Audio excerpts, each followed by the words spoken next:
யாத்ராகமம் 15ஆம் அதிகாரம். இந்த 15ஆம் அதிகாரம் இது மோசேயும் இஸ்ரவேல் ஜனங்களும் பாடினதான ஒரு வெற்றியின் பாடலாக இது இருக்கிறது. ஹல்லேலூயா. தூங்கிட்டீங்களா? ஹல்லேலூயா. இஸ்ரவேல் ஜனங்கள் எகிப்திலிருந்து வெளியே வந்து வெற்றியை கொண்டாடும் பொழுது அவளுக்கு சில போராட்டங்கள், சில பிரச்சனைகள் வந்தது. எகிப்திலிருந்து வெளியே வந்துட்டாங்க. 10 வாதைகள், 10 காரியங்களை செய்து ஆண்டவர் அற்புதங்களை செய்து வெளியே கொண்டு வந்த பின்னாடி இவங்க ரொம்ப சந்தோஷமா வெளியே வரும் பொழுது இப்போ பார்த்தீங்கன்னா பின்னாடி திரும்பி பார்த்தீங்கன்னா மறுபடியுமாக பார்வோன் மறுபடியுமாக தன்னுடைய ரதங்களோடு தொடர்ந்து வருகிறான். முன்னேற முடியாதபடி எதிரே செங்கடல் இருக்கிறது. இப்போ திகைத்து கொண்டிருக்கிறார்கள் ஜனங்கள், என்ன செய்வது என்று சொல்லி. 2 பக்கமுமே 2 மலைகள் இருக்கிறது. அதுக்கு நடுவாக இவர்கள் சென்று கொண்டிருக்கிறாங்க. முன்னாடியும் போக முடியல, பின்னாடியும் போக முடியல, வலது இடது பக்கமும் போக முடியல, நெருக்கம். ஆனால் கர்த்தர் வெளியே கொண்டு வந்துட்டாரு, அது உண்மை. முன்னேற முடியாமல் போய்விட்டது. இதை போலதான் இந்த நாட்களில் நம்முடைய வாழ்க்கையில தேவன் பாவத்தின் அடிமைத்திலிருந்து நமக்கு ரட்சிப்பை கொடுத்து வெளியே கொண்டு வந்தாலும் நிறைய பேருடைய வாழ்க்கையில இன்னும் முன்னேற முடியாதபடி இதுவரையில் ஒரு சூழ்நிலை காணப்பட்டது, ஒரு தோல்வி காணப்பட்டது. ஆனால் இந்த ஆண்டிலே கர்த்தர் அவைகள் எல்லாவற்றையும் மாற்றுகிறார், மாற்றிவிட்டார். ஹல்லேலூயா. மாற்றினாரா? மாற்ற போறாரா? மாற்றிவிட்டாரா? மாற்றிவிட்டார். ஹல்லேலூயா. வெளியே வந்துட்டோமா இல்லையா? வெளியேறி விட்டோம். ஹல்லேலூயா. ஏலேருந்து வெளியேறணும். உங்களுக்கு என்னென்ன பிரச்சனை இருக்குது எல்லாத்தையும் சொல்லி நம்ம வெளியேறி விட்டோம். வியாதியிலிருந்து நான் வெளியேறிவிட்டேன். கடன் தொல்லையிலிருந்து நான் வெளியேறிவிட்டேன். அடிமைத்தனத்திலிருந்து நான் வெளியேறிவிட்டேன். சிறைச்சாலையிலிருந்து நான் வெளியேறிவிட்டேன். ஒரு பெரிய விடுதலையின் ஆண்டாக இது நமக்கு சொல்லப்பட்டிருக்கிறது. ஆகவே நாம் இந்த நாட்களில் எல்லாரும் சேர்ந்து ஒரு காரியத்தை நாம் சொல்ல போகிறோம். பாருங்க, யாத்ராகமம் புத்தகம் 15ஆம் அதிகாரம் 2ஆம் வசனம். இதுதான் இப்போ நம்முடைய வாக்குத்தத்த வார்த்தையாக இருக்கிறது. நம்ம எல்லாரும் சேர்ந்து இதை வாசிக்கலாமா? கர்த்தர் என் பலனும் என் கீதமுமானவர், அவர் எனக்கு ரட்சிப்புமானவர், அவரே என் தேவன், அவருக்கு வாசஸ்தலத்தை ஆயத்தம் பண்ணுவேன், அவரே என் தகப்பனுடைய தேவன், அவரையே உயர்த்துவேன். ஹல்லேலூயா. அடுத்த வசனம் பாருங்க. கர்த்தரே யுத்தத்தில் வல்லவர், கர்த்தர் என்பது அவருடைய நாமம். ஹல்லேலூயா. இப்போ நம்ம எல்லாரும் வெற்றியின் பாடலை தான் பாட போறோம். இனிமே தோல்வி என்பது நமக்கு கிடையாது. தோல்வி ஒருவேளை நம்முடைய வாழ்க்கையில் வந்துச்சுன்னா அது தேவன் உங்களுக்கு அனுமதித்தது கிடையாது. நீங்களா தேர்ந்து கொள்கிறது தான் தோல்வி. நீங்களா தேர்ந்தெடுத்துக் கொள்றது தான் இருள். கர்த்தர் உங்களை வெளிச்சத்துக்குள்ள கொண்டு வந்துட்டாரு. அடிமைத்தனத்திலிருந்து கர்த்தர் உங்களை வெளியே கொண்டு வந்துட்டாரு. உங்களுடைய கை கால்களில் இருந்த அந்த சங்கிலிகளை வெட்டி உங்களை விடுதலை கொடுத்துட்டாரு. வெளியே வந்துரு அப்படின்னு சொல்லிட்டாரு. நாமளா போய் இனிமேல் மாட்டிக்கொள்ளக்கூடாது. பிசாசு பயங்கர தந்திரவாளி. அவன் அநேக காரியங்கள் இந்த நாட்களில் செய்து கொண்டிருக்கிறான். ஆகவே அருமையானவர்களே, இந்த வருடத்தில் சகல பிரச்சனைகளிலிருந்தும் நாம் வெளியே வருகிறோம். வியாதியிலிருந்து, வறுமையிலிருந்து, போராட்டத்திலிருந்து, நெருக்கத்திலிருந்து, அவமானத்திலிருந்து, இருளிலிருந்து வெளியே வருகிறோம். ஒருவன் கிறிஸ்தவனாக இருப்பதினால் மாத்திரமே, அதாவது ஞானஸ்நானம் எடுத்ததுனால, பேரை மாற்றிக்கிட்டதுனால, ஆராதனைக்கு வர்றதுனால, காணிக்க போடுறதுனால நாம் வெற்றி பெறுவோம் என்பது தவறான கருத்து. ஆராதிக்கிறதுனால நம்ம வெற்றி பெற்றுவோம், ஆலயத்துக்கு வர்றதுனால நமக்கு இதிலிருந்து விடுதலை வந்துடும், இது தவறான கருத்து. வெற்றி வாசலை நமக்காக இயேசு கிறிஸ்து திறந்து வைத்திருக்கிறார். ஹல்லேலூயா. அப்போ இந்த வெற்றி நாம் கிறிஸ்துவுக்குள் எத்தகைய நிலையில இருக்கிறோமோ, நாம் யார் என்று அறிந்து கொள்வதில் தான் நம்முடைய வெற்றி இருக்கிறது. கிறிஸ்துவுக்குள் நீங்கள் யார்? இயேசு கிறிஸ்துவுக்குள் நீங்கள் யார்? உங்கள் தேவன் யார்? அவர் உங்களுக்கு என்னென்னலாம் செஞ்சிருக்கிறாரு, இதை நீங்க தெரிஞ்சுக்கிட்டீங்கன்னா வெற்றியை பெற்றுவீங்க. ஹல்லேலூயா. இந்த ஆவிக்குரிய யுத்தம் என்பது கொஞ்சம் கடுமையானது தான். ஆனால் ஆண்டவர் இதில் நமக்கு ஆயுதங்களை கொடுத்துருக்கிறார். பாருங்க, இது மிகவும் கொடூரமான ஆயுதங்கள். இந்த ஆயுதங்களை பார்த்தா சாத்தான் பயப்படுவான். ஆகவே நமக்காக ஒரு யுத்தம் செய்கிறார். இதே 14:14 பார்த்தீங்கன்னா, யாத்ராகமம் 14:14, கர்த்தர் உங்களுக்காக யுத்தம் பண்ணுவார், நீங்கள் சும்மா இருப்பீர்கள். ஹல்லேலூயா. அப்ப இந்த சண்டையில் நம்ம என்ன பண்றது? சும்மா தேவனை தூச்சிக்கிட்டு இருந்தா போதும், தேவனை ஆராய்ச்சிக்கிட்டு இருந்தா போதும், உங்களுடைய வாழ்க்கையில வெற்றி மேல் வெற்றி வரும். ஹல்லேலூயா. இந்த வெற்றியை பெற்றுக்கொள்ள தேவன் நமக்கு இந்த ஆண்டை கொடுத்திருக்கிறார்.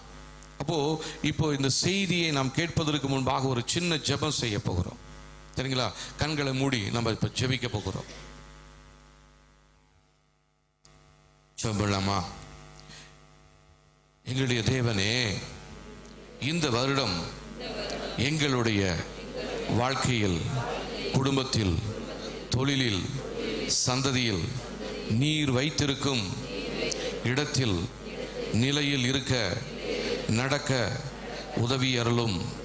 என்னுடைய வாழ்வில், தொழிலில் காணப்படும் தீய வல்லமைகள், ரதங்கள் செங்கடலில் அழிந்து போவதாக. ஸ்தோத்திரம். இப்போ நம்முடைய எதிரி எங்க போறான்? செங்கடலிலே அமிழ்ந்து போகிறான். பின்னாடி இப்போ துரத்திட்டு வந்துகிட்டு இருந்தான். போன வருஷம் எல்லாம் அப்படிதான் இருந்துச்சு. நிறைய காரியங்கள் நம்மளை தொடர்ந்து வந்துகிட்டே இருந்துச்சு. ரட்சிக்கப்பட்டுட்டோம், கோயிலுக்கு வந்துட்டு இருக்கிறோம், ஆனால் பிரச்சனை வந்துகிட்டே இருந்துச்சு.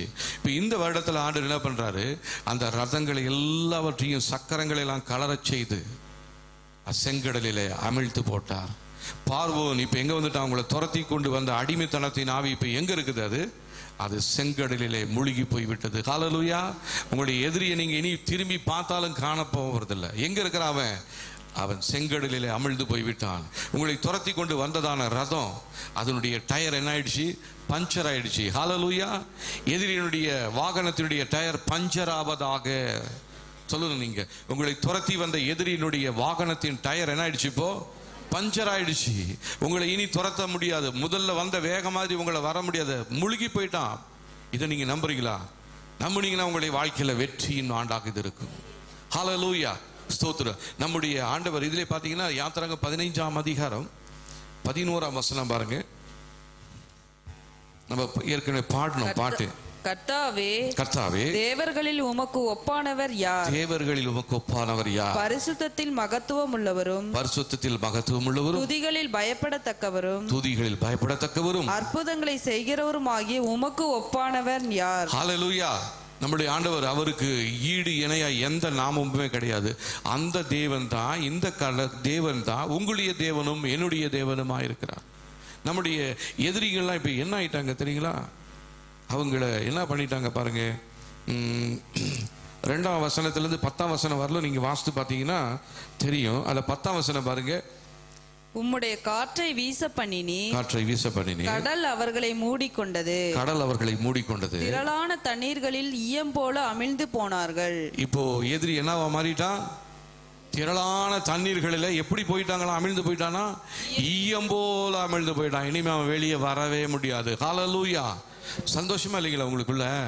ஹல்லேலூயா. உங்களுடைய எதிரி நீங்க இனி காண போவதில்லை. இனி நீ தீங்கை காணாதிருப்பாய்.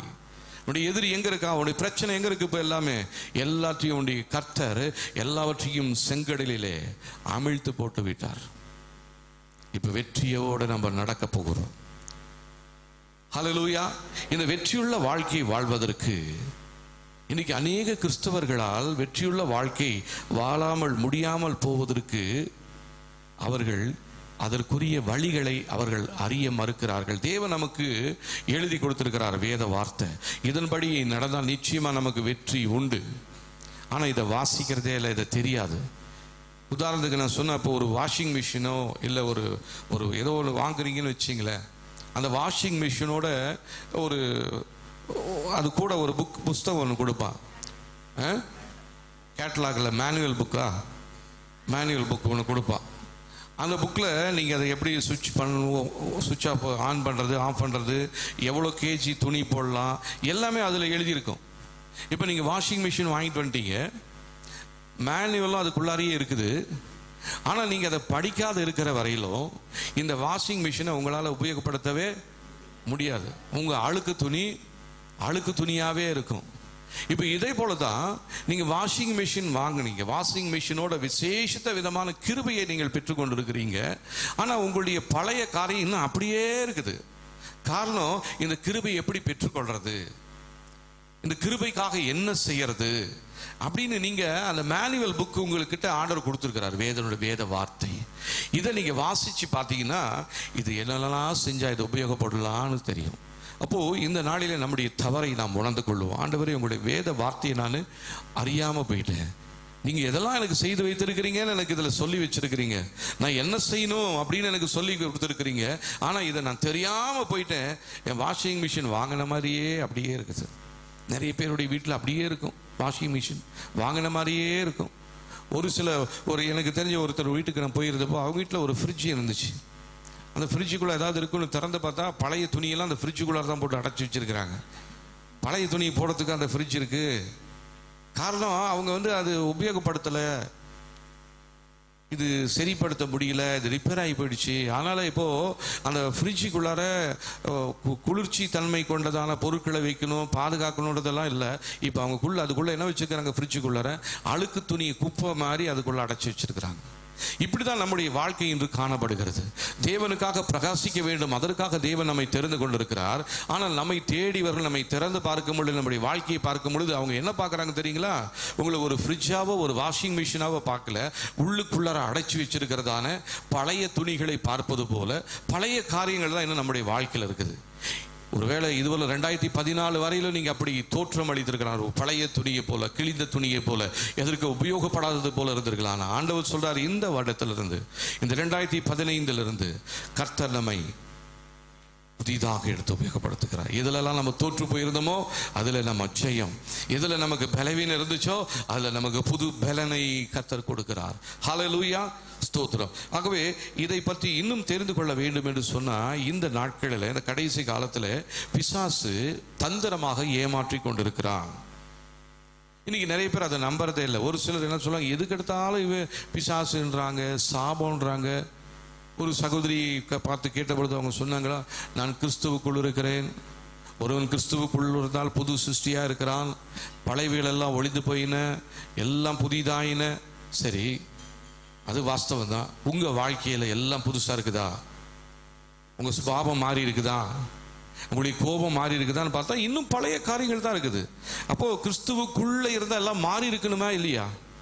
அவங்களா இப்ப நம்ம ஆண்டவர், நீங்க உண்மையாவே ஆண்டவரை நம்பி இருந்தீங்கன்னா எல்லாத்துலயும் எல்லா சூழ்நிலையிலையும் நீங்க விசுவாசத்தோடு இருக்கணும். தலைக்கு மேல வெள்ளம் போகலாம், நீங்க அதுல முழுகி போகிறது மாதிரி சூழ்நிலை இருக்கலாம், மூச்சு நின்று போயிடுற மாதிரி இருக்கலாம், ஆனால் அதுல நம்ம விசுவாசிக்கணும். ஹல்லேலூயா. இதுல கர்த்தர் என்னை பழக்குவித்துக் கொண்டு வருகிறார். நான் இல்லாம இதை நான் உங்களுக்கு சொல்லக்கூடாது, சொல்ல முடியாது. சொன்ன நான் பொய் பேசுகிறவனாக இருப்பேன் ஆண்டவருக்காக. அப்போ இப்படிப்பட்டதான சூழ்நிலைகள் எங்களுடைய வாழ்க்கையில குடும்பத்தில் வந்த பொழுது கர்த்தர் அவைகள் எல்லாவற்றிலும் இருந்து எங்களை நிறுத்தியிருக்கிறார். இந்த வருடத்தில், இந்த 2015 நான் நிற்கிறேன் என்று சொன்னால், நாங்கள் குடும்பமாக நாங்கள் நிற்பதும் நிர்மூலமாக இருப்பதும் தேவனுடைய சுத்த கிருபை. ஹல்லேலூயா. தேவனை நாங்கள், கர்த்தர் நல்லவர் என்பதை நாங்கள் ருசித்து பார்த்திருக்கிறோம். எங்களுடைய குடும்பத்துக்கு அவர் நல்லவராய் இருந்தார். நாங்கள் சாட்சி சொன்னது போல இந்த ஊழியத்தின் சகல தேவைகளையும் கர்த்தர் சந்தித்து இருக்கிறார், அற்புதமா சந்தித்து இருக்கிறார். பலவீனங்கள் இதுவரை நான் இந்த வருடத்தில் கர்த்தருடைய நாம மகிமைக்காக சொல்றேன், ஒரு மாத்திரையும் மருந்து கூட நான் இந்த வருடம் ஆரம்பத்திலிருந்து நான் எடுக்கவே இல்லை. இந்த நிமிஷம் வரல, புது வருஷத்துக்குள்ள எதற்காக எங்கேயும் போய் நின்னதும் கிடையாது. கர்த்தரை நான் அப்படி ஒரு நாள் வைக்கல, இனிமேல் அப்படி வைக்க போறது கிடையாது. ஹல்லேலூயா. நம்ம ஒவ்வொருவரையும் அப்படி மாற்ற போறாரு. எனக்கு செய்தவர் உங்களுக்கு செய்வார், உங்களுக்கு செஞ்சவர் நம்ம எல்லாருக்கும் செய்வார். ஹல்லேலூயா. இது வெற்றியின் ஆண்டு இது. அதனால இனிமே நம்ம பயப்பட வேண்டிய அவசியம் கிடையாது. அப்போ இந்த நாட்களிலே உலகத்திலே கிரியை செய்கிறதான 7 விதமான ஆவிகள் இருக்கிறது. இந்த 7 விதமான ஆவிகளை இனம் கண்டு கொண்டு அவைகளை மேற்கொள்ளும் பொழுது இந்த வருடத்திலிருந்து ஒரு வெற்றியுள்ள வாழ்க்கை வாழ தேவன் நமக்கு உதவி செய்வார். அந்த 7 விதமான ஆவிகளையும் நான் இப்பொழுது உங்களுக்கு சொல்லிக் கொடுக்க போகிறேன். ஸ்தோத்திரம். முதலாவது, இப்பொழுது கிரியை செய்கிறதான ஆவி குழப்பத்தின் ஆவி. இது இன்றைக்கு முழு உலகத்திலும் எல்லா குடும்பங்களிலும் இருதயங்களிலும் கிரியை செய்து கொண்டிருக்கிறது. இப்ப நீங்க குழப்பத்தில் வந்திருப்பீங்க. அடுத்த ஆண்டு எப்படி இருக்குமோ, இந்த பிரச்சனை எப்படி மாறுமோ, என்னுடைய எதிர்காலம் எப்படி மாறப்போகுது அப்படின்னு ஒருவேளை நீங்க குழப்பத்தில் வந்திருக்கலாம். இந்த ஆவிதான் இன்றைக்கு அதிகமாக கிரியை செய்து கொண்டிருக்கிறது. இப்போ நம்ம தேவனுடைய வார்த்தையை கேட்டு இந்த குழப்பத்திலிருந்து வெளியே வரும் பொழுது நமக்கு வெற்றியை தேவன் தருகிறார். ஹல்லேலூயா. குழப்பத்தோட இருக்கிறவங்களா குழப்பத்தோடு வந்திருந்தோம், குழப்பத்தோடு வந்தோம். ஆனால் இப்போ குழப்பத்தோடு இல்லை. இந்த ஆவி இன்றைக்கு கிரியை செய்து கொண்டிருக்கிறது. அநேகர் தங்கள் தேவன் அவர்களை எப்படி எப்போது உபயோகப்படுத்துவார் என்பதை அறியாதவர்களாக இருக்கிறார்கள். அநேகர் ஆராதனையை இழந்து போயிருக்கிறார்கள். தேவன் சிலரை மகத்துவமான காரியம்படி செய்யும்படி திட்டம் வைத்திருந்தாலும் அவர்களால் எதற்கும் உதவாதவர்களாய் மாறி போயிருக்கிறார்கள். ஆகவே இந்த குழப்பத்தின் ஆவியிலிருந்து நாம் வெளியே வர வேண்டியவர்களாக இருக்கிறோம். வெளிச்சத்தை உண்டாக்கக்கூடிய விளக்குகள் நிறைய இருக்கு, நிறைய லைட்ஸ் இருக்குது. இப்போ ஒரு ஃபுட்பால் கிரவுண்டில் இல்லைன்னா ஒரு கிரிக்கெட் மைதானத்தில் இரவு நேரத்தில் மேட்ச் நடக்குது. இப்போ இந்த மேட்ச் நடக்கிற இடத்துல சுத்திலுமா ஒரு 10 மெழுகுவர்த்தியை வைத்துக்கொண்டு இந்த மேட்ச் நடத்த முடியுமா? முடியவே முடியாது. அப்போ அதுக்கு தகுந்த மாதிரி பல வகைகளில் பல வால்ஸில் அது அந்த எலக்ட்ரிக் லைட்ஸ் இருக்கு. அப்போ அதெல்லாம் போட்டு அந்த கிரவுண்டை பிரகாசிக்க செய்தால் தான் அந்த கிரவுண்டில் சரியான விளையாட்டை விளையாட முடியும். அதே போல உங்களுடைய குடும்பத்துக்குள்ள ஒரு குழப்பத்தை, ஒரு இருளை உண்டாக்கும்படி பிசாசு வைத்திருக்கிறான். நம்ம ஆண்டவர் எந்த அளவுக்கு நீங்க நம்புறீங்களோ, எந்த அளவுக்கு ஆண்டவருடைய வல்லமை உங்களுக்குள் இருக்கிறதோ, அந்த அளவுக்கு தான் உங்களுடைய குடும்பத்தில் ஒரு வெற்றியுள்ள வாழ்க்கை வாழ முடியும். மற்றபடி மெழுகுவர்த்தியை வைத்துக்கொண்டு இல்லைன்னா ஒரு சின்ன லாந்தரவனை வைத்துக்கொண்டு இந்த விளையாட்டை விளையாடலான்னா நிச்சயமா விளையாட முடியாது. ஏதோ தெரிந்த ஏதோ ஒரு வசனத்தை வச்சுக்கிட்டு, ஏதோ மாசத்துக்கு ஒரு தடவை ஒரு ஆராதனைக்கு வந்துட்டு எதையோ ஒன்று செஞ்சுக்கிட்டு மற்ற நேரத்துலலாம் அதையும் நினச்சிக்கிட்டு இருக்கலாம். அந்த வாழ்க்கை வாழலாம், அந்த வெற்றியில் அந்த ஓட்டத்தை ஓடலான்னா நிச்சயமாக உங்களால் ஓட முடியாது. இதுவரையில் இருந்திருக்கலாம், இந்த ஆண்டில் உங்களால் அப்படி இருக்க முடியாது. ஆகவே நீங்கள் இப்போ செய்ய வேண்டியது தேவையான ஒன்று, ஒரு போதுமான ஒரு விளக்கு வெளிச்சம் உங்களுக்கு தேவை. இயேசு கிறிஸ்து இந்த உலகத்தின் வெளிச்சமாக இருக்கிறார். அவரை முழுசுமா நம்பிக்கிட்டு அவரை உங்களுக்குள்ள கூப்பிட வேண்டும். இப்போ இந்த குழப்பத்தின் ஆவியை இயேசுவின் நாமத்தினால நம்முடைய எல்லைகளை விட்டு வெளியேறும்படியா சொல்லுவோம். சொல்லாமா? தேவ சமூகத்தில் பார்த்து, தேவ சமூகத்தில் நம்ம இந்த ஜெபத்தை ஏறெடுக்க போகிறோம். எங்களுடைய பிதாவே, எங்களுடைய சிந்தையில் இருதயத்தில் காணப்படுகிற குழப்பத்தின் ஆவி இயேசுவின் நாமத்தில் வெளியேறுவதாக. குழப்பத்தின் ஆவி இயேசுவின் நாமத்தில் வெளியேறுவதாக. குழப்பத்திலிருந்து இந்த நாளிலே, இந்த ஆண்டிலே நான் வெளியே வந்துவிட்டேன். குழப்பத்திலிருந்து இயேசுவின் நாமத்தில் வெளியே வந்துவிட்டேன். குழப்பத்திலிருந்து இயேசுவின் நாமத்தில் வெளியே வந்துவிட்டேன். ஹல்லேலூயா. வெளியே வந்துட்டீங்களா? இனிமேல் குழப்பம் கிடையாது. இல்லை உள்ளே உட்காந்துட்டு வெளியே வந்துட்டு சொல்லக்கூடாது. ஒருவேளை அப்படியே தான் இன்னும் குழப்பமாக இருந்தால் நீங்கள் முடிஞ்சோடனே என்கிட்ட வந்து பாருங்கள், நான் உங்ககிட்ட சில காரியங்களை உங்களுக்கு சொல்லி கொடுக்குறேன். அப்போ நீங்கள் தூங்கிட்டீங்கன்னு அர்த்தம். என்கிட்ட வந்து திருப்பி கேட்டா ஸ்தோத்திரம். குழப்பத்தின் ஆவியிலிருந்து இயேசுவின் நாமத்தில் வெளியே வந்து விட்டேன். அப்போ இனி எதை பற்றியும் குழப்பம் இல்லை. இது என்ன ஆகும்? இது நடக்குமா நடக்காதா? இது கிடைக்குமா கிடைக்காதா? என் பிள்ளை வருவானா வரமாட்டானா? இந்த வருஷம் என் பிள்ளைக்கு கல்யாணம் ஆகுமா ஆகாதா? இதெல்லாம் தான் குழப்பம். இதை உண்டாக்கும்படியாக பிசாசு சில ஆவிகளை வைத்திருக்கிறார். அந்த ஆவியின் பெயர் குழப்பத்தின் ஆவி. அதுதான் இன்றைக்கு உலகத்தில் குழப்பத்தை உண்டு பண்ணி கொண்டிருக்கிறது. இந்த குழப்பத்தின் நிமித்தமாக தவறான முடிவுகளை எடுத்து கொண்டிருக்கிறாங்க. அவசரமாக வேற முடிவுகள் எடுக்கிறாங்க. இதை பண்ணலாமா, அதை பண்ணலாமா, இவங்களை பார்க்கலாமா, அவங்க பார்க்கலாமான்னு சொல்லி கடைசியில் எதுவுமே நம்முடைய வாழ்க்கையில் நடக்க மாட்டேனுது. குழப்பத்தில் நீங்கள் முடிவு எடுக்கும் பொழுது எல்லாம் தப்பாக தான் முடியும். அதனால் உங்களுக்குள்ள குழப்பம் தான் பேசாமல் அமைதியில் உட்காந்துட்டு, ஆண்டவரே இந்த குழப்பமான நிலையிலிருந்து என்னை விடுவிக்க உங்களால் முடியும். என்னை இந்த வருஷம் வெளியே கொண்டு வந்துட்டீங்க. நான் இனிமே எதை குறித்து நான் கலங்க போவதில்லை ஆண்டவரே. ஹல்லேலூயா. கலக்கம் தீங்கிடுச்சா? குழப்பம் நீங்கிடுச்சா? பொய் சொல்லக்கூடாது. அடுத்த வாரம் வந்து திருப்பி எனக்கு ரொம்ப குழப்பமாகுது, எனக்கு ஜெபம் பண்ணுங்கன்னு சொன்னீங்க, சொல்லுவோமா? இல்லை. இப்போ அடுத்த வாரத்தில் நீங்கள் யாரும் முன்னாடி ஜெபம் பண்ண வரமாட்டாங்க. ஸ்தோத்திரம். குழப்பம் கிடையாது. ஹல்லேலூயா. தேவனை மாத்திரம் சார்ந்து கொள்ளும். அடுத்ததாக இன்னொரு ஆவி இருக்கிறது. இந்த ஆவி பயங்கரமான ஆவி. இதுதான் பயத்தின் ஆவி. குழப்பத்தின் ஆவி. இரண்டாவது சொல்றது பயத்தின் ஆவி. குடும்பத்தை உடைக்க சாத்தானால் உபயோகப்படுத்தப்படும் கொடிய ஆயுதங்களில் ஒன்று பயத்தின் ஆவி. அப்போ இந்த பயத்தின் ஆவியை இயேசுவின் நாமத்தில் நாம விரட்டி அடிக்க வேண்டும். தேவன் நமக்கு பயமுள்ள ஆவியை கொடாமல் பலமும் அன்பும் தெளிந்த புத்தியுமுள்ள ஆவியை கொடுத்திருக்கிறார். இப்போ அந்த ஆவி நம்முடைய இருதயத்துக்குள்ள இருந்தால் நமக்குள்ள பயம் இல்லை. பயம் இருந்தால் தாறுமாறாய் யோசிக்க வைக்கும், நடக்காததெல்லாம் நடப்பது போல செய்யும். இந்த பயத்தினால தான் குடும்பத்தில் தேவையில்லாத போராட்டங்களும் பிரச்சனைகளும் வருது. கடந்த நாட்டில் அப்படிதான் ஒரு குடும்பத்தில் தேவையில்லாத ஒரு பயம், அங்கே நடக்காத ஒன்று நடந்தது போல நினைத்து ஒரு குறிப்பிட்ட ஒரு சகோதரி நடந்து கொண்ட பொழுது அந்த குடும்பத்தில் குழப்பம் அப்படியே வந்துடுச்சு. இப்போ நம்முடைய வாழ்க்கையில் பயத்தின் ஆவி இருந்தா தேவனை அது விலக்கி வைத்திரும். ஹல்லேலூயா. அதனால் இப்போ நம்ம சொல்ல போறோம், பயத்தின் ஆவி இயேசுவின் நாமத்தினாலே என்னுடைய சிந்தையை விட்டு, இருதயத்தை விட்டு, குடும்பத்தை விட்டு இயேசுவின் நாமத்திலே வெளியே போ. ஹல்லேலூயா. இப்படி ஒவ்வொரு ஆவியையும் நம்ம கட்டி இப்போ நம்ம செபிக்கிறோம். இது என்னமோ சும்மா சொல்றோன்னு நினைக்காதீங்க, சொல்றது ஆவிக்குரிய மண்டலத்தில் அது நடந்து கொண்டு இருக்கிறது. இந்த பயத்தின் ஆவிதான் நம்முடைய இருதயத்தை பாரப்படுத்தி கொண்டிருக்கிறது, நடக்காத காரியத்தை நடந்தது போல காட்டுகிறது. கடந்த நாட்டில் அருமையான ஒரு சகோதரி அவங்க சொன்னாங்க, அவங்க பிள்ளை மரித்து போகல, அப்போ மரித்து போயிடுச்சு, ஆனால் பலவீனத்தில் இருக்குது. இவங்க நடந்து வரும்பொழுது அந்த சாலையில் இருந்ததான அந்த யாரோ செத்து போன அந்த நினைவுக்காக அவங்க அடிச்சது அந்த பேனர் ஒட்டி இருக்கிறாங்களாம். அதை பார்த்த உடனே இவங்களுக்கு அந்த போட்டோவில் இவங்க மக செத்து போய் நோட்டீஸ் அடிச்ச மாதிரி இவங்க பார்க்குறாங்க. பாருங்க, இதுதான் நம்மளுடைய சமாதானத்தை கெடுக்கிறது.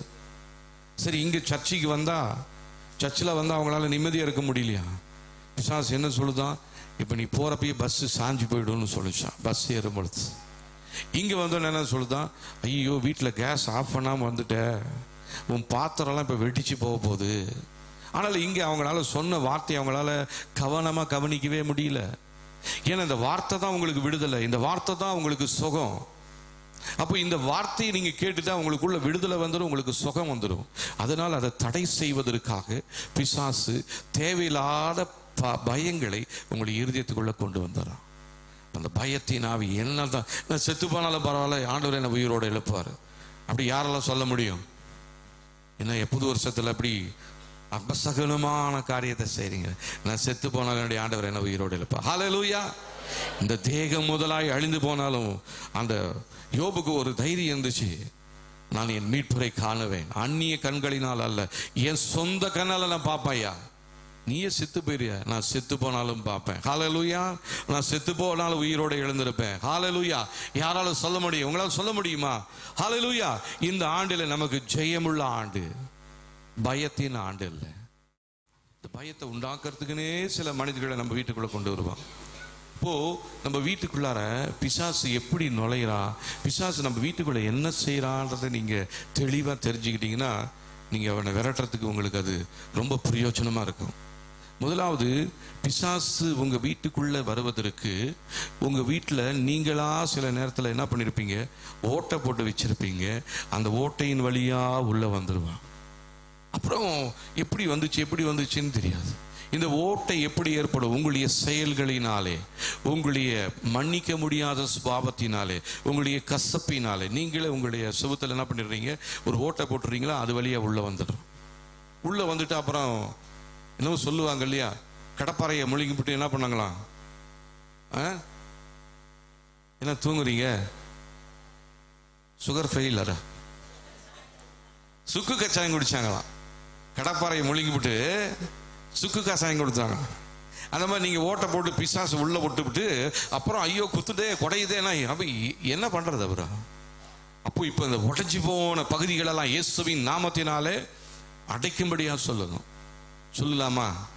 என்னுடைய செயலினாலே, என்னுடைய வார்த்தையினாலே நானே என்னுடைய வாழ்க்கையில், குடும்பத்தில், தொழிலில் பிசாசு நுழையும்படியாய் ஏற்படுத்தின எல்லா விதமான உடைந்து போன பகுதிகளை அடைக்கிறேன். அடைக்கப்பட்டுருச்சு. ஸ்தோத்திரம். அடுத்ததா இப்போ சைடில் வரமாட்டான், மெயின் கேட்டு வழியாகவே வருவான். நீங்கள் அடைச்சிட்டிங்கன்னா இப்போ மெயின் கேட்டு வழியாக எப்படி வருவான்? நீங்கள் இயேசுவின் ரத்தம் உங்கள் வாசலில் ஒட்டி இருக்கிறீங்க, வசனெல்லாம் மாட்டிருக்கிறீங்க, உடஞ்சி போதெல்லாம் அடைச்சிட்டீங்க.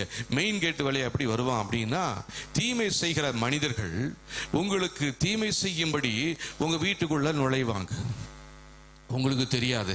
அது ஒருவேளை உங்க அண்ணனா, அக்காவா, மாமாவா, மச்சனா, யார் வேணாலும் இருக்கலாம். அவங்க தீமையின் ஆட்கள், தீமையின் பிசாசுடைய ஏஜென்ட்டுங்க. அவங்க உங்க வீட்டுக்குள்ள வரும்பொழுது அவங்களுக்கு கூடவே உள்ள ஒருத்தன் வந்துடுவான். நீங்க பார்த்துட்டு இருக்கவே உள்ள வந்துடுவான். அப்ப இப்ப இது என்ன பண்றது? இப்ப நம்ம தாக்குகிறதான ஜெபத்தை செய்யணும்.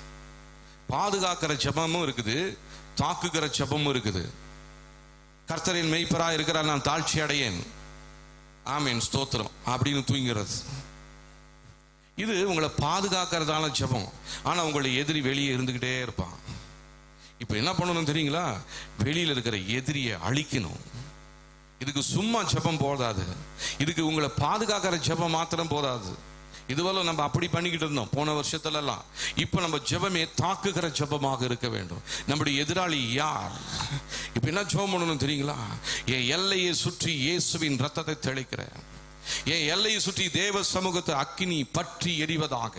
அதை கிராஸ் பண்ணி வர எல்லா பிசாசு, சூனியம், மந்திரம் எல்லாம் அந்த அக்கினியில எரிந்து போவதாக. இதுதான் தாக்குகிற ஜெபம். இப்ப உள்ள ஒருத்தராலேயே நுழைய முடியாது. ஹல்லேலூயா.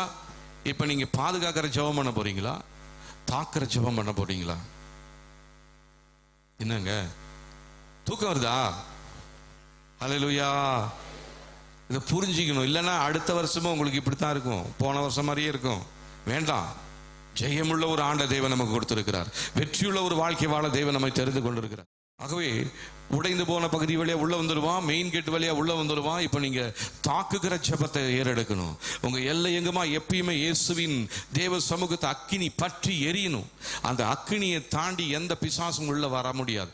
எந்த மந்திர சூனியமும் உள்ள வந்தா எரிஞ்சு பொசுங்கி சாம்பலா போயிடும். அப்படிப்பட்ட ஜெபத்தை நம்ம ஏறெடுக்கணும். தெய்வம் நமக்கு உதவி செய்யட்டும். சரி, அடுத்ததா மூன்றாவது ஒரு விதத்துல அவன் உள்ள வருவான். தெரியுங்களா? அவன் எப்பயுமே உங்களை குறித்து ஒரு திட்டம், உங்க குடும்பத்தை குறித்து, உங்க பிள்ளையை குறித்து ஒரு திட்டம் வைச்சிருக்கிறான். எப்படி தேவன் உங்களை குறித்து ஒரு திட்டம் வைத்திருக்கிறாரோ அதே போல பிசாசு ஒரு திட்டத்தை வைத்திருக்கிறான். அந்த திட்டத்தை எப்படியாச்சும் உங்க வாழ்க்கையில, குடும்பத்துல செயல்படுத்தணும்னு அவனுக்கு இன்னும் கொஞ்ச காலம்தான் உண்டு என்று சொல்லி வேகமாக கிரியை செய்து கொண்டிருக்கிறான். ஸ்தோத்திரம். ஒரு வசனம் வாசில பாருங்க. வெளிப்படுத்தின விசேஷம் 12ஆம் அதிகாரம் 12ஆம் வசனம் பாருங்க. 344வது பக்கத்தில் இருக்குது. வெளிப்படுத்தின விசேஷம் 12ஆம் அதிகாரம் 12ஆம் வசனம் பாருங்க. ஆகையால் பரலோகங்களே, அவைகளில் வாசமாய் இருக்கிறவர்களே, கலிகூறுங்கள். பூமியிலும் சமுத்திரத்திலும் குடியிருக்கிறவர்களே, ஐயோ, பிசாசானவன் தனக்கு கொஞ்ச காலம் மாத்திரம் உண்டென்று அறிந்து. இதை கொஞ்சம் நல்லா கொஞ்சம் அப்படியே கொஞ்சம் இதா வாசிங்க. ஐயோ, ஐயோ, பிசாசானவன். கொஞ்சம் வேகமா வாசிமா. ஐயோ, ஐயோ. நீங்க சொல்ற ஐயோல எல்லாம் எந்திரிக்கலாம் பாருங்க, எல்லாம் தூங்கிட்டு இருக்கிறாங்க.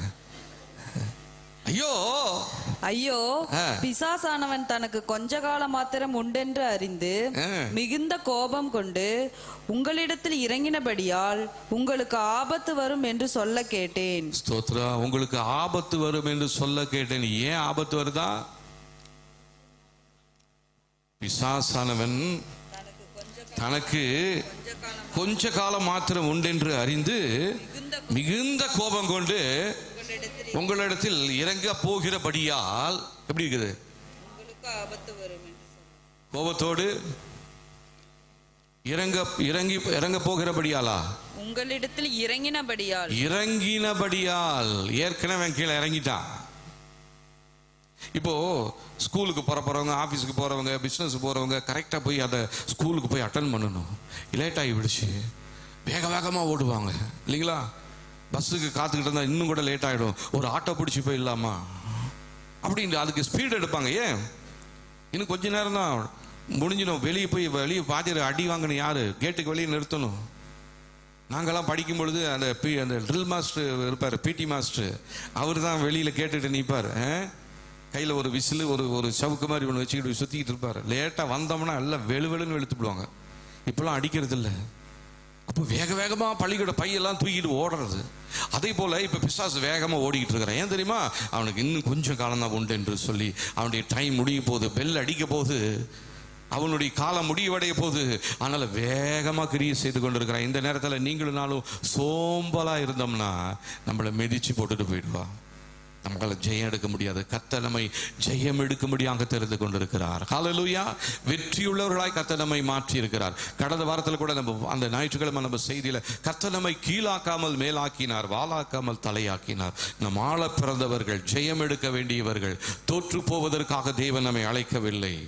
ஹல்லேலூயா. தலை கவிழ்ந்து நிற்கணும்னு தேவன் நம்மளுக்கு தலை நிமிர்ந்து நடக்க வேண்டும். நம்ம என் வாழ்க்கையில் என் பிஸ்னஸ் தோல்விங்க, என் பிள்ளை இப்படி ஆகி போயிடுச்சுங்க, என் குடும்பத்தில் தொல்லைங்க, என் புருஷன் இப்படி மாறலைங்க, இந்த சாட்சியெல்லாம் போயிடுச்சு. இப்போ இந்த வருஷத்தில் என் புருஷன் ரட்சிக்கப்பட்டு நாங்கள் குடும்பமாக வந்துட்டு இருக்கிறோம். என் பிள்ளை ரட்சிக்கப்பட்டு நல்லா படிக்கிறேன். படிக்காத பிள்ளை என் பிள்ளை நல்லா படிக்குது. இதுவரை முட்டை மார்க் வாங்கிட்டு வந்தது இப்போ 100க்கு 100 வாங்குது. ஹல்லேலூயா. இப்படி தான் வரணுமே ஒழிய தோற்று போன சாட்சி இருக்கக்கூடாது. அப்போ இந்த பிசாசு தந்திரத்தோட திட்டத்தோட வந்திருக்கிறான். இப்ப நீங்க உஷாராகணும். அவனுக்கு தெரிஞ்சிருச்சு கொஞ்ச காலம்தான். நல்ல வேகமா கிரியை செய்யறான். இறங்கிட்டான் கீழே இறங்கிட்டான். இப்ப தேவன் இந்த நாளில சொன்னாரு, உதவி செய்யும்படி தேவ தூதர்களை தேவன் அனுப்பிட்டாரு. தேவ தூதர்கள் இறங்கிட்டானுங்க. இப்ப 2 சேனையும் நேருக்கு நேராக நிக்குது. நம்மளோட இருக்கிறது தூத சேனை, நமக்கு எதிராக இருக்கிறது பிசாசின் சேனை. இப்போ 2 சேனைகளுக்கும் யுத்தம் வரப்போகுது. இதுல ஏற்கனவே இந்த ஜெயத்தை, இந்த சண்டையை செய்து ஜெயித்தவர் இயேசு கிறிஸ்து நம்முடைய தளபதியாக இருக்கிறார். ஹல்லேலூயா. ஆனால் பயப்பட தேவையில்லை. ஜெயம் ஏற்கனவே சிலுவையில் எழுதப்பட்டது. நமக்கு தான் வெற்றி. ஏற்கனவே ஆண்டவர் எழுதி வச்சிட்டாரு, பத்திரம் பண்ணி வச்சிட்டாரு, ரிஜிஸ்டர் பண்ணி வச்சிட்டாரு. அது உங்களுக்காகவும் எனக்காகவும் தான். ஜெயம் எனக்கு தான், ஜெயம் உங்களுக்கு தான். சுகம் எனக்கு தான், சுகம் உங்களுக்கு தான். ஹல்லேலூயா. ஸ்தோத்திரம். இப்போ முதலாவது குழப்பத்தின் ஆவி, கலக்கத்தின் ஆவி. 2வது ஆவி பயத்தின் ஆவி. 3வது ஆவி ஏமாற்றத்தின் ஆவி. இதுதான் இன்னைக்கு நிறைய பேரை ஸ்பிரிட் ஆஃப் ஃப்ரஸ்ட்ரேஷன். ஏமாற்றம். ஏதோ ஒரு காரியத்தில் நீங்கள் செஞ்சிருப்பீங்க, ஏமாந்து போயிருப்பீங்க. அதுக்கப்புறம் நிறைய பேர் என்ன படம் தெரியல, ஏமாற்றத்தில் கடைசி அவங்க என்ன பண்ணுவாங்க தெரியுங்களா? தற்கொலை பண்ணிக்குவாங்க. ஐயோ, இந்த மனுஷனை நம்பி ஏமாந்துட்டேனே, இவங்களை நம்பி ஏமாந்துட்டோமே அப்படின்னு சொல்லி. இந்த ஏமாற்றத்தின் ஆவி இந்த நாட்களில் நிறைய பேரை பிடித்து கொண்டிருக்கிறது. ஒரு படித்து பட்டம் பெற்றதான ஒரு பெண், அவ அலைக்கழிக்கப்பட்டு கொண்டிருக்கிறாள். அவளுடைய திருமண வாழ்க்கையில ஒரு பெரிய ஏமாற்றம். புருஷன் சரியா அமையல, ஒரு குடிகார. நல்லவேன்னு நினைச்சு கல்யாணம் பண்ணா. ஆனா இப்ப கல்யாணம் பண்ணி சில நாள்ல தெரியுது அவ ஏமாற்றுக்காரன், பொய் சொல்லி கல்யாணம் பண்ணிட்டான். அம்மா அப்பா ஏமாந்துட்டாங்க. இப்போ இவளுக்குள்ள ஒரு ஏமாற்றம். இந்த ஏமாற்றத்தின் ஆவி இப்போ இவளை தாக்குது. இவளுக்குள்ள தூக்கம் இல்லை, நிம்மதி இல்லை. கோர்ட்டில் கேஸ் போட்டு டைவர்ஸ் வாங்கிக்கலான்னு பார்க்குறா. இதுக்கு நடுவில் தனக்கு ஏதாவது உதவி செய்யும் அப்படின்னு சொல்லி ஒரு மந்திரக்காரனை அவள் நாடுகிறாள். இப்போ அந்த மந்திரக்காரன் சொல்கிறான், இதில் இந்த அவனை ஏமாத்தினால நீ அவனை ஏமாத்துவ, உனக்கு நான் உதவி செய்கிறேன். நீ இந்த ஏமாற்றத்திலிருந்து வெளியே வரணும்னா உனக்கு 2 காரியம் உனக்கு முன்னாடி வைக்கிறேன். ஏதாவது நீ ஒரு காரியத்தை செஞ்சினா நீ அவன் ஏமாந்து போயிடுவான், நீ ஏமாற்றத்திலிருந்து வெளியே வந்துடுவேன். என்ன காரியம் அப்படின்னு கேட்குறான். அப்போ அவன் சொல்கிறான், நீ இந்த மாதிரி சந்தைக்கு போகணும். சந்தையில் போய் ஒரு கருப்பு ஆட்டை வாங்கி நீ உன் முதுகுக்கு பின்னாடி சுமந்து கொண்டு அந்த குறிப்பிட்ட சுடுகாட்டு வரையில் போய் அந்த சுடுகாட்டில் இருக்கிறதான அந்த இடத்துல வந்து என்கிட்ட கொடுத்துரு, நான் பலி செலுத்துவேன், உனக்கு விடுதலை கிடைக்கும். இவ பார்த்தா நல்லா படித்தவ, நல்ல அழகானவ, அந்தஸ்துள்ளவ. சந்தையில் போய் ஆட்டை வாங்கி முதுகில் கட்டிக்கிட்டு இருந்தா என்ன நினைப்பாங்க மற்றவங்கெல்லாம்? சரி ஐயா, வேற இன்னொன்று இருக்குது, இது செய்ய முடியலன்னா. என்னது? குறிப்பிட்ட நாள் அந்த அமாவாசை அன்னைக்கு நீ நிர்வாணமா தலையை விரிச்சு போட்டுக்கிட்டு நான் ஒரு சட்டி ஒன்று கொடுக்குறேன்.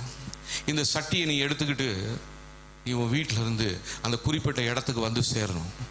வந்தீங்கன்னா உனக்கு இதுலேருந்து விடுதலை கிடைக்கும். தான் பொண்ணு நல்லா அழகாக ஷாம்பு கிம்பெல்லாம் போட்டு குளிச்சுட்டு நல்லா இப்போ முடி நல்லா அப்படியே விட்டுட்டு இப்போ சட்டி எடுத்துக்கிட்டு தலை மேலே சட்டி எடுத்துகிட்டு வரா. இவளுக்கு இது ரொம்ப ஈஸியாக போயிடுச்சு. ஏன்னா ராத்திரியில் வந்தால் யாருக்கும் தெரியாது, பகலில் ஆட்டை தூக்கிட்டு போனால் தானே தெரியும்.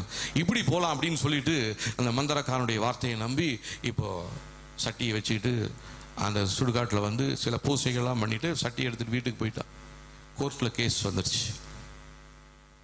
இப்போ வாசலில் நிற்கிறான். நம்ம பூசை பண்ணிட்டோம், ஏற்கனவே நம்ம புருஷன் ஏமாற்றி இருக்கிறான், நமக்கு இந்த நாளில் ஒரு விடுதலை கிடைக்க வேணும். அங்கே பார்த்தீங்கன்னா அந்த கேஸில் இவளுக்கு சாதகமாக வரல. இவன் நம்பின மந்திரம், இவன் நம்பின சூனியம் இவளை கைவிட்டுருச்சு. இப்போ ஏமாற்றத்தின் ஆவி இன்னும் அதிகமாக ஆக தன்னுடைய உயிரை விட்டுட்டா, தூக்கு போட்டு செத்து போயிட்டா. இதே போல தான் இன்றைக்கு அநேகருடைய வாழ்க்கை. இது நடந்ததான ஒரு சம்பவம். இது ஏதோ உங்களுக்கு கதை சொல்லிக்கிட்டு இருக்கேன்னு நினைக்காதீங்க, நடந்த சம்பவம். அப்போது இன்னைக்கு சத்துரு பிசாசு இந்த ஏமாற்றத்தின் ஆவியின் மூலமாக இன்றைக்கு கிரியை செய்து கொண்டிருக்கிறான். இந்த ஏமாற்றத்தினாலே உங்களுக்குள்ள ஒரு சோர்வு, ஒரு சலிப்பு. அல்லேலூயா. தூங்குறீங்களே, தயவு செஞ்சு தூங்காதீங்க. இங்கேருந்து எனக்கு எல்லாம் மூஞ்சுன்னு தெரியுது, நல்லா தெரியுது யார் தூங்குறீங்கன்னு தெரியுது. இப்படி தூங்கி தூங்கி தாங்க 14 வருஷத்தையும் கழிச்சுட்டோம். இந்த வருஷத்துலனாச்சும் கொஞ்சம் உஷாரா தூங்காம முழிச்சுக்கிட்டு இருந்து. இந்த ஒரு ஃபாதர் ஒரு பாட்டு பாடுவார் பார்த்தீங்களா? கரெக்டா பாடுறீங்களா? தாங்கப்பா, தூங்காம ஜெபிக்க வரோம் தாங்கப்பா, தூங்காம செய்தி கேட்க எனக்கு தாங்கப்பா. பவுல் பிரசங்கம் பண்ணிக்கிட்டு இருந்தப்போ ஒரு அருமையான வாலிப ஐத்திக செவுத்து மேல உட்காந்துக்கிட்டு இருக்கிற ரொம்ப நேரம் பவுல் பிரசங்கம் பண்றாரு. இந்த மனுஷன் சீக்கிரம் முடிக்க மாட்டான்னு அந்த செவுத்து மேல அப்படியே உட்காந்து அப்படியே தூங்கி மேல இருந்து கீழே விழுந்து செத்து போயிட்டாரு. இப்ப யாரும் நம்ம மேல உட்காரல, கீழே விழுந்து சாவறதுக்கு. தூங்க வேணாம்னு சொல்றேன்.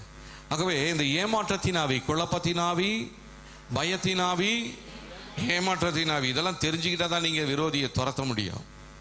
ஏமாற்றத்தின் ஆவி இன்றைக்கு அநேகருடைய வாழ்க்கையில இதுதான் கிரியை செய்து கொண்டிருக்கிறது. உங்க வாழ்க்கையில எதையாவது நீங்க ஏமாந்து போயிட்டீங்களா? யாரையாவது நம்பி? மனுஷனை நம்பினா ஏமாந்துருவோம், டாக்டர் நம்ப ஏமாந்துருவோம், வக்கீலை நம்பினா ஏமாந்து. எப்படி இந்த கேஸ்ல நான் ஜெயிச்சிருவேன் ஒரு வக்கீல், அவரை நம்பி போனீங்கன்னா தோத்து போயிடுவீங்க. டாக்டர் சொல்வாரு, என்ன எத்தனை வியாதி நான் தீர்த்திருக்கேன், இந்த மருந்து ஆகும், ஏமாந்துருவோம். ஏமாற்றுகிறவர் நிறைய பேர் உண்டு, ஏமாற்றாத தேவன் ஒருவர் உண்டு, அவர் தான் இயேசு. ஹல்லேலூயா. அவரை நம்பிட்டோம்னா, அவரை நீங்க ஏற்றுக்கொண்டீங்கன்னா உங்களுக்கு இந்த ஏமாற்றத்தின் ஆவியிலிருந்து அவர் இந்த வருடத்தில் உங்களுக்கு விடுதலையை கொடுப்பார். ஹல்லேலூயா. ஸ்தோத்திரம். அடுத்ததான ஒரு ஆவி, இது என்ன ஆவினா அஜாக்கிரதையான ஒழுங்கற்ற ஆவி.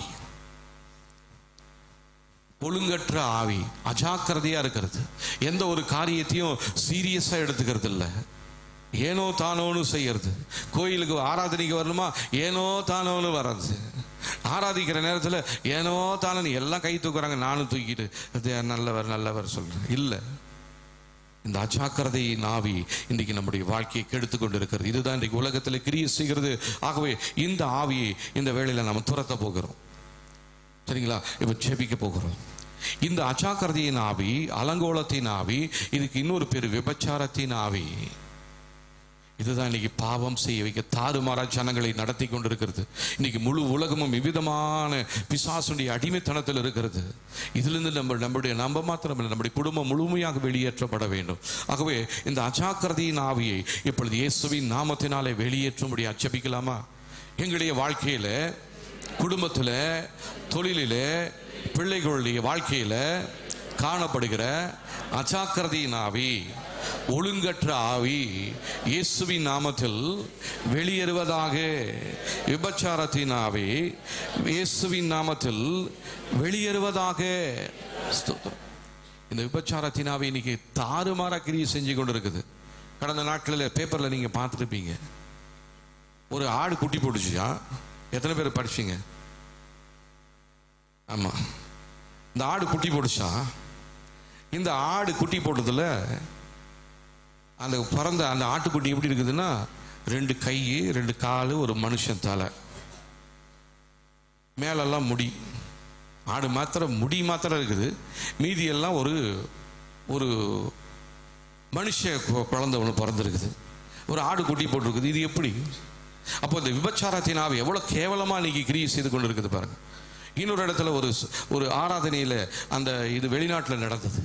அந்த அம்மா வந்து பிரசவத்துக்காக இருக்காங்க. பிரசவம் ரொம்ப கஷ்டமாகி போயிடுச்சு. இப்போ பிரசவத்துக்காக வந்திருக்காங்க.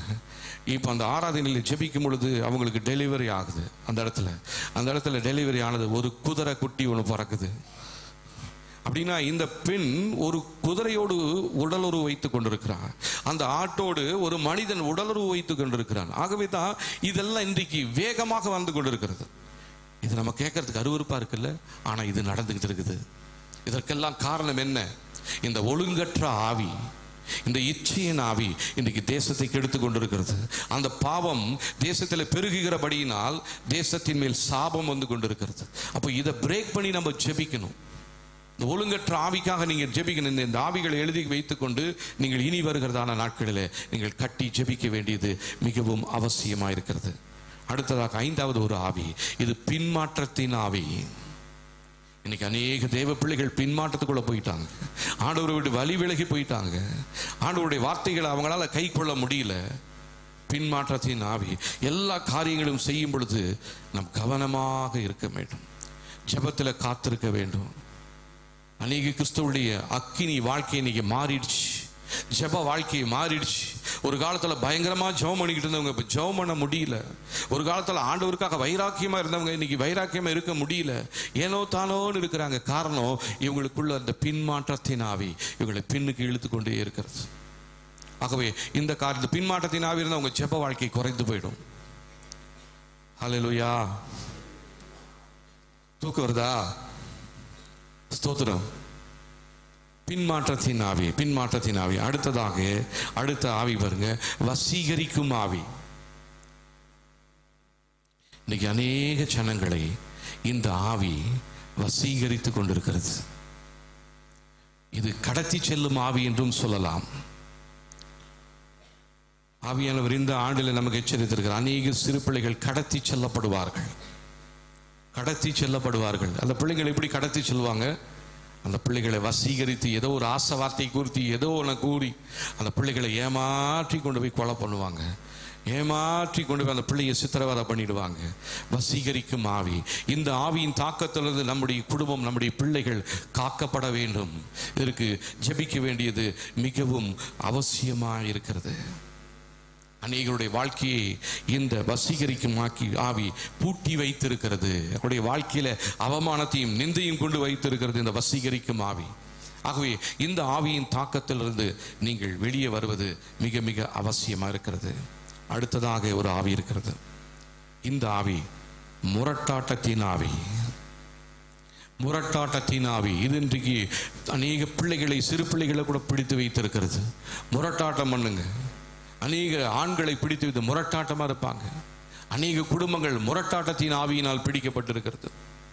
ஆகவே இந்த நாளிலே இதற்காக நாம் ஜெபிக்க போகிறோம். பூமியும் அதன் நிறைவும் கர்த்தருக்குரியது. ஹல்லேலூயா. நம்முடைய குடும்பம், நம்முடைய தொழில் எல்லாம் கர்த்தருக்குரியது. இதற்குள்ள எந்த விதமான தேவையில்லாத ஆவிகள் உலாவி கொண்டிருக்கும் பொழுது நம்முடைய வாழ்க்கையில் இருக்கிற ஜெயம் தோல்வியாக மாறிவிடும். ஆகவே இந்த நாளிலே நம் தேவ சமூகத்தில் நம்ம ஜெபிக்க போகிறோம். தேவனுக்கு நம்மை முழுவதுமாக ஒப்பு கொடுக்க போகிறோம். இன்னைக்கு சுவிசேஷம் சொல்வதற்கு தேவ பிள்ளைகளுக்கு எதிராக இந்த முரட்டாட்டத்தின் ஆவி கிரியை செய்தது. கிறிஸ்தவங்களெல்லாம் ஒழிக்கணும்னு இன்னைக்கு நிறைய திட்டம் போட்டுட்டு இருக்கிறாங்க. ஒரு காலத்தில் இப்படி முரட்டாட்டமாக திட்டம் போட்டவங்கெல்லாம் இன்னைக்கு எங்கே போனாங்கன்னே தெரியல. வால்டர் என்றதான பிரெஞ்சு தேசத்தில் வால்டர் என்றதான ஒருவர் இருந்தார். இவர் ஒரு கங்கணம் கட்டினார். இவருக்குள்ள என்ன சொன்னார் தெரியுங்களா? பைபிள் முழுசுமே உலகத்திலிருந்து நான் அழிச்சு போட்டுருவேன் அப்படின்னு சொன்னார். இதற்காக இவர் நிறைய முயற்சிகளை எடுத்தார், நிறைய காரியங்களை செய்து கொண்டிருந்தார்.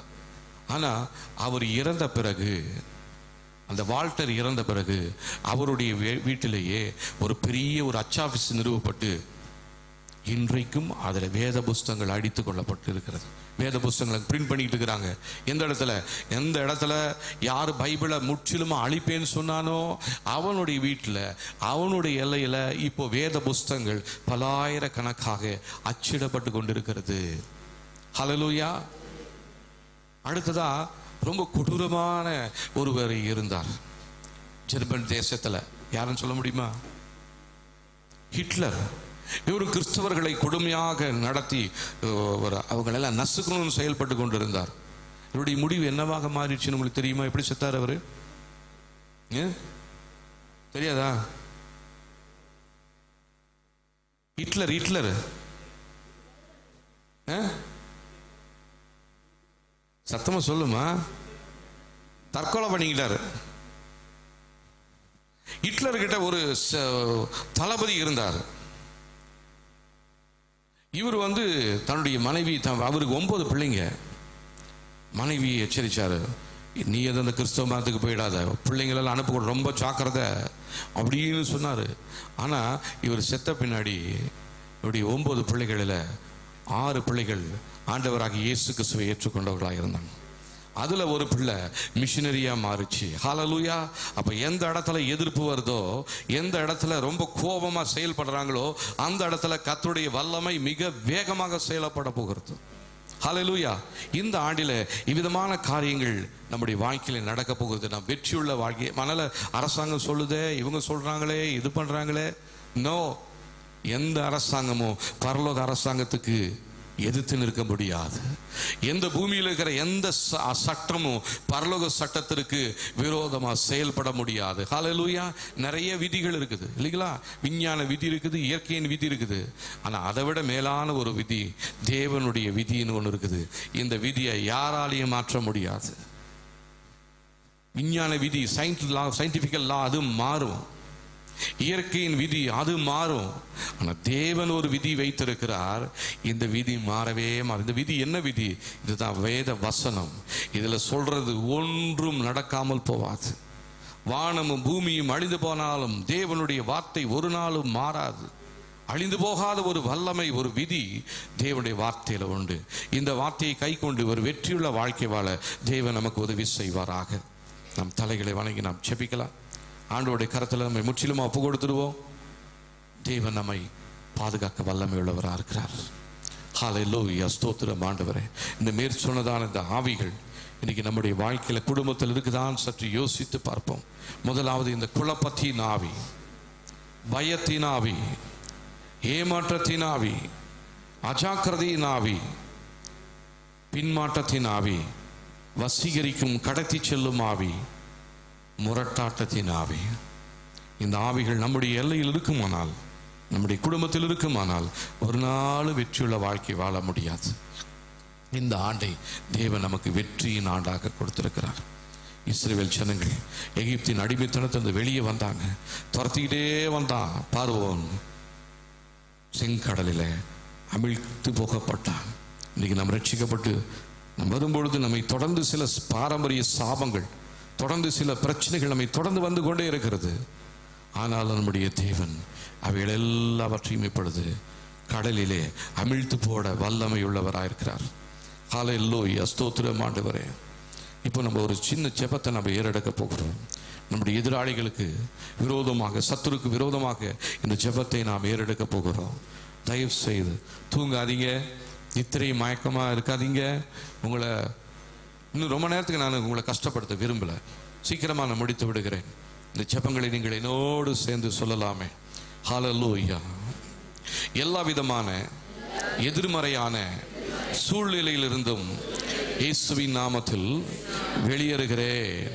எல்லா விதமான எதிர்மறையான சூழ்நிலையிலிருந்தும் இயேசுவின் நாமத்தில் வெளியேறுகிறேன். எனது குடும்பத்தில், தொழிலில், படிப்பில் முன்னேற்றத்தை தடை செய்யும் ஆவிகள் இயேசுவின் நாமத்தில் அழிவதாக. எனது குடும்பத்தில், தொழிலில், படிப்பில் முன்னேற்றத்தை தடை செய்யும் ஆவிகள் இயேசுவின் நாமத்தில் அழிவதாக. எனது குடும்பத்தில் சமாதானத்தை கெடுக்கும்படியாய் எதிராக செயல்படுகிற வல்லமைகள் இயேசுவின் நாமத்தில் அழிவதாக. எனது குடும்பத்தில் சமாதானத்தை கெடுக்கும்படி எதிராக செயல்படுகிற வல்லமைகள் இயேசுவின் நாமத்தில் அழிவதாக. என்னுடைய வாழ்க்கையோடு இணைந்துள்ள பலவானை இயேசுவின் நாமத்தில் அழிந்து போகும்படி கூறுகிறோம். எங்களுடைய பிள்ளைகளுடைய வாழ்க்கையில் இணைந்துள்ள பலவானை இயேசுவின் நாமத்தில் அழிந்து போகும்படி கூறுகிறோம். எங்களுடைய வீட்டின் எல்லைகளிலே காணப்படுகிற தீமையின் காரியங்கள் தேவ சமூகத்து அக்கினியால் இயேசுவின் நாமத்தில் எரிந்து போவதாக. எங்களுடைய எல்லையில் காணப்படும் தீமையின் காரியங்கள் தேவ சமூகத்து அக்கினியால் இயேசுவின் நாமத்தில் எரிந்து போவதாக. எங்களது பொருளாதார தேவைகளை அதிகரிக்க செய்யும் ஆவிகள் இயேசுவின் நாமத்தில் அழிந்து போவதாக. பொருளாதார தேவைகளை அதிகரிக்க செய்யும் ஆவிகள் இயேசுவின் நாமத்தில் அழிந்து போவதாக. இப்போ நீங்க என்ன பண்ணுங்க, உங்க தலை மேலையும் உங்க வயிற்று மேலையும் கையை வச்சுக்குங்க. உங்க தலை மேலையும் வயிற்று மேலையும் கை வச்சுட்டு நான் சொல்றது சொல்லுங்க. எனது உடலின் உறுப்புகளில் செயல்படும் செயல்பாடுகள் இயேசுவின் நாமத்தில் சீரடைவதாக. எனது உடலில் உறுப்புகளின் செயல்பாடுகள் இயேசுவின் நாமத்தில் சீரடைவதாக. தலையில கை வச்சுட்டு மறுபடியும் சொல்லுங்க. பரலோக தேவனே, என்னுடைய வாழ்க்கையில் தொழிலின் அஸ்திபாரங்கள் தேவ சமூகத்து அக்கினியால் இயேசுவின் நாமத்தில் சுத்திகரிக்கப்படுவதாக. பரலோக தேவனே, என்னுடைய வாழ்க்கையின் தொழிலின் அஸ்திபாரங்கள் தேவ சமூகத்து அக்கினியால் இயேசுவின் நாமத்தில் சுத்திகரிக்கப்படுவதாக. ஸ்தோத்திரம். எனது வாழ்க்கையில் காணப்படும் பிசாசின் மறைவிடங்கள் இயேசுவின் நாமத்தில் வெளியே தெரிவதாக. என்னுடைய வாழ்க்கையில் காணப்படும் பிசாசின் மறைவிடங்கள் இயேசுவின் நாமத்தில் வெளியே தெரிவதாக. இந்த வருடத்தில் எனது முன்னேற்றத்தை தடை செய்யும் ஆவிகள் இயேசுவின் நாமத்தில் அழிவதாக. இந்த வருடத்தில் எனது முன்னேற்றத்தை தடை செய்யும் ஆவிகள் இயேசுவின் நாமத்தில் அழிவதாக. என்னுடைய வாழ்க்கையில் அடைக்கப்பட்டிருக்கும் நல்ல வழிகள், வாசல்கள் இயேசுவின் நாமத்தில் திறக்கப்படுவதாக. எங்களுடைய வாழ்க்கையில் அடைக்கப்பட்டிருக்கும் நல்ல வழிகள், வாசல்கள் இயேசுவின் நாமத்தில் திறக்கப்படுவதாக. எங்களுடைய வாழ்க்கையில் காணப்படும் கட்டுகளை இயேசுவின் நாமத்தில் என்னுடைய எதிராளிக்கு திருப்பி அனுப்புகிறேன். என்னுடைய வாழ்க்கையில் காணப்படும் கட்டுகள் இயேசுவின் நாமத்தில் எனது எதிராளிக்கு திரும்பி போவதாக. எல்லா விதமான முன்னேற்றத்தை தடை செய்யும் ஆவிகள், இது சில ஆவிகள் இருக்குது. இந்த ஆவிகளை நான் சொல்லும் பொழுது நீங்க இயேசுவின் நாமத்தில் அழிந்து போவதாக என்று சொல்லி நீங்க 3 முறை சொல்ல போறீங்க. சரிங்களா? என்னுடைய எதிராளிக்கு எனது ரகசியத்தை வெளிப்படுத்தும் வல்லமைகள் சொல்லுங்க. வாழ்வில் உள்ள தீமையின் நண்பர்கள், உறவுகள்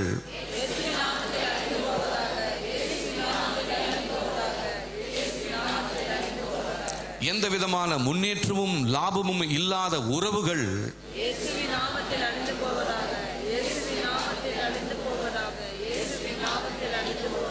என்னுடைய அபிஷேகத்தை தடை செய்யும் ஆவிகள்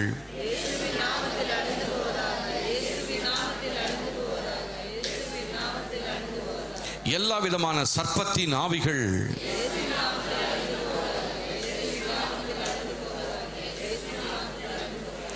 எல்லா விதமான பிசாசின் தாக்கங்கள், சூனியத்தின் ஆவிகள்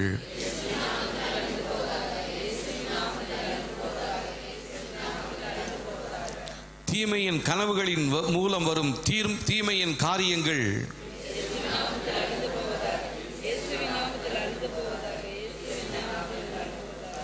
என்னை பின்னுக்கு தள்ளும் நஷ்டத்தை ஏற்படுத்தும் வல்லமைகள்